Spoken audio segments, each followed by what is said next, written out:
Hello everyone, আসসালামু আলাইকুম। আরও একটি ভিডিও নিয়ে চলে এলাম আপনাদের মাঝে। আজকে আমি কই মাছ দিয়ে চিচিঙ্গা রান্না করব। এখানে আমি মাছগুলোকে ভালো করে কেটে লবণ দিয়ে 5-6 বার ধুয়ে নিয়েছি।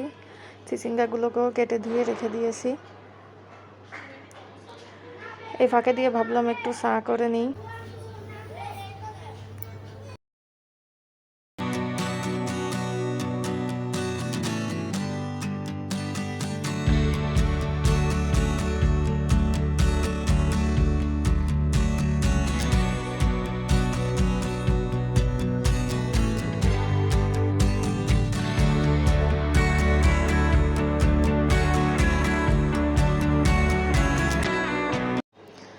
চুলায় একটা হাঁড়ি বসিয়ে দিয়েছি। এখন তেল দিয়ে দিলাম পরিমাণ মতো। রসুন দিয়ে দিব, পেঁয়াজ বাটা,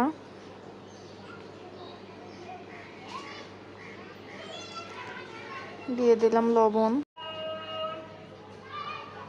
এখন দিয়ে দেব হলুদের গুঁড়া,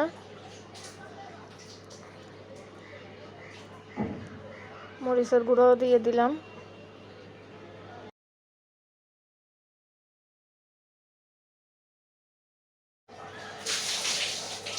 এখানে আমি জিরার গুঁড়া দিয়ে দিলাম 1 টেবিল চামচ, ধনিয়ার গুঁড়া দিয়ে দেব 1 চা চামচের মতো। রান্না করতে গেলে যে যে মশলাগুলো লাগে আর কি, সেটা তো আমরা সবাই জানি। মশলাটা ভালো করে কষানোর জন্য আমি সামান্য একটু পানি দিয়ে দিলাম। মশলা ভালো করে কষানো হলে তারপরে মাছ দিয়ে দিব।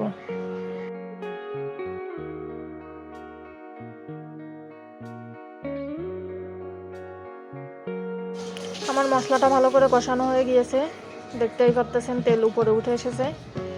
এখন মাছগুলোকে দিয়েও ভালো করে কষিয়ে নেব। আমি আজকে মাছগুলোকে ভাজি নাই,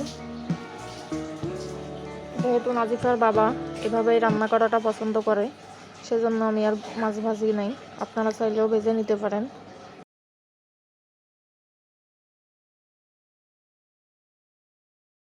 মাছগুলো কষানো হয়ে গিয়েছে, এখন আমি একটা বোলের ভিতরে তুলে নিচ্ছি।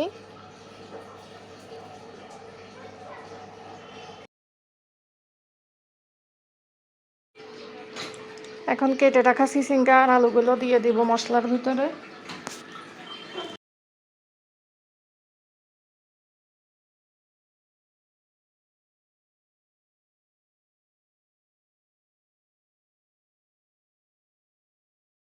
মশলার সাথে ভালো করে মিশিয়ে আমি সামান্য একটু পানি দিয়ে দেব একটু কষানোর জন্য।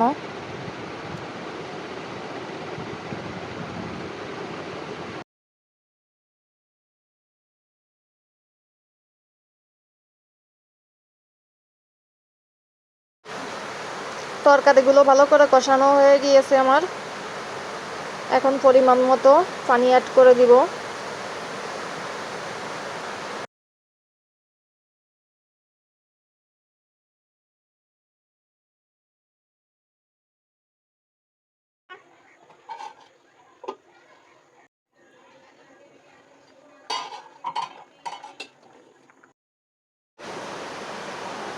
তরকারিতে এখন কই মাছগুলো দিয়ে দিব।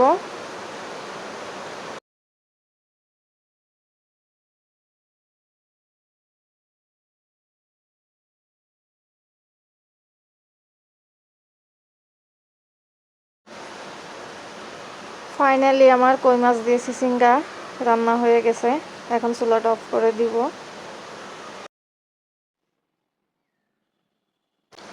নাজিফা স্কুল থেকে আসার পরে গাছে পানি দিতেছে। এই যে আমার বেলি ফুল গাছের অবস্থা।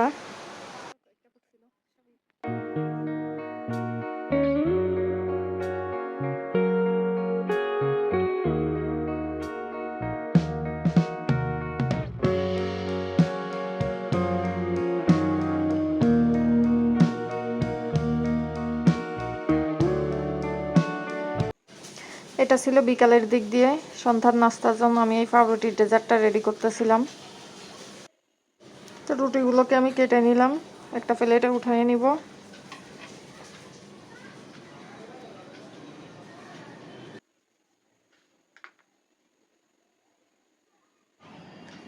এখানে আমি সবগুলো রুটি কেটে নিয়েছি। একটা প্যানে তেল দিয়ে দিয়েছি হালকা করে। তেলটা একটু গরম হলে রুটি দিয়ে দিব। খেয়াল রাখতে হবে চুলার আঁচটা একেবারে লো থাকবে, নাইলে রুটিগুলো নিচ থেকে পুড়ে যাবে।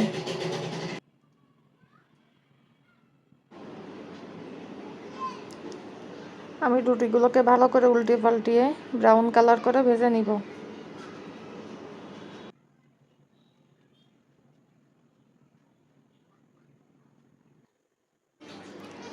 আমার রুটিগুলো ভাজা হয়ে গিয়েছে, এখন প্লেটে উঠিয়ে নিব।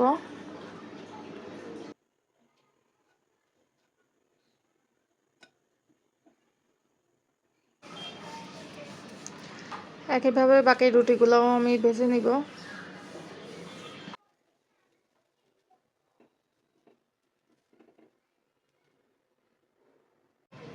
সবগুলো ব্রেড ফ্রাই করে প্লেটের মধ্যে উঠিয়ে নিয়েছি। এখন যে প্লেটে আমি সার্ভ করব সেটা নিয়ে নিলাম।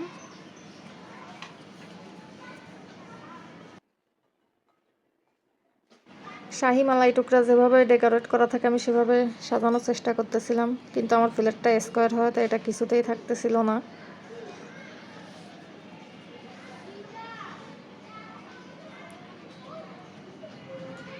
পরে আমি এভাবেই সাজিয়ে নিয়েছি। একটা হাঁড়িতে আমি হাফ লিটার দুধ গরম করতে দিলাম। দুধে বলক আসার পরে চিনি দিয়ে দিবেন। আপনারা আপনাদের স্বাদ মতো বাড়িয়ে বা কমিয়ে দিতে পারেন, যে যেরকম মিষ্টি পছন্দ করে। আমি এখানে কতটুকু পরিমাণ চিনি দিয়েছি তা ভিডিও এডিট করতে যেয়ে দেখি রেকর্ড হয় নাই। এখানে একটা বাটিতে অল্প কিছু পরিমাণ দুধ উঠিয়ে নিব। এটা পরে কি করব দেখতে পাবেন।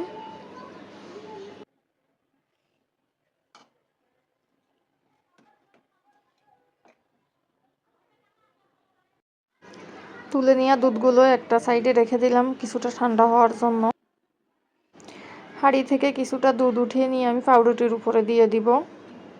আপনারা চাইলে পাউরুটিগুলোকে চিনির শিরায়ও আগে থেকে ভিজিয়ে নিতে পারেন।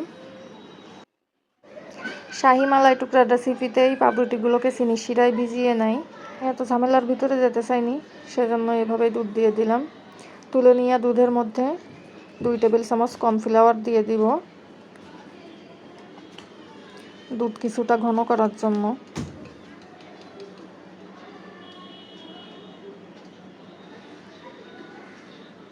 এখানে দিয়ে দিব হালকা একটু ইয়েলো ফুড কালার। এটা অপশনাল, আপনারা চাইলে এটা নাও দিতে পারেন।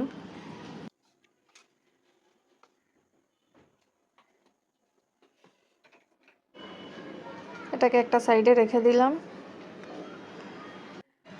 দুধটাকে ভালো করে জাল করে নেওয়া হলে এখন এর ভিতরে দিয়ে দিব কর্নফ্লাওয়ারের মিশ্রণটা। দেওয়ার আগে এভাবে একটু গুলিয়ে নেবেন, নাহলে নিচে কর্নফ্লাওয়ারটা বসে যায়।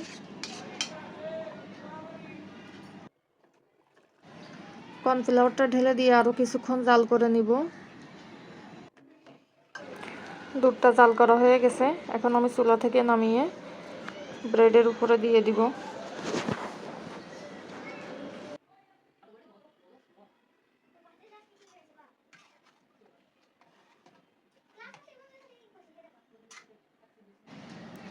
সম্পূর্ণ দুধটা আমি পাউরুটির উপরে ঢেলে দিব। এখানে মনে হচ্ছিল দুধ বেশি হয়ে গিয়েছে, আসলেই পরে এটা অনেক শুকিয়ে যাবে।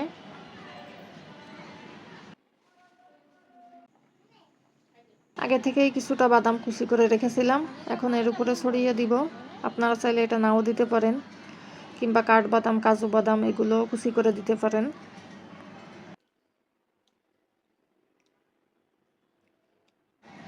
এটা কিছুটা ঠান্ডা হওয়ার পরে আমি নর্মাল ফ্রিজে রেখে দিয়েছিলাম 2 থেকে 3 ঘন্টার জন্য। অনেক মজা হয়েছিল ডেজার্টটি খেতে। ভিডিওটা এখানেই শেষ করছি। সবাই ভালো থাকবেন। আল্লাহ হাফেজ।